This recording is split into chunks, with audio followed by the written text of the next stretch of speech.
Odam qanday umr kechirsa, shunday o'lar ekan. Rahmatli qanday yaxshi inson ekanda joni namozda uzilibdi. Bir vasiyatnomasi bor edi. Marhumni bekorga kuttirganimiz qoldi. Qani bo'lmasa mayitni ko'taraylik. Bir paypoqni kiygazish shunchalik qiyinmi? Hali ham qaysarlik qilyapsizmi? Otamiz vasiyat qoldiribdi. Ammo biz unga bir paypoqni ham kiygiza olmayapmiz. Buni qanday qabul qilay? Otang menga ham senga berishim uchun bir maktub qoldirgandi. Farzandlarim, sizga shuncha mol-mulk qoldirdim.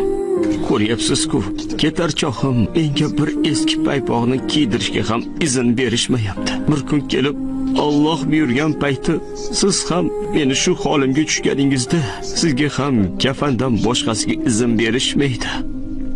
Oxiratda sizni qutqaruvchi ashyolaringiz bo'lmagan taqdirda foniy dunyoda qoladigan ashyolaringizni qadrlamang.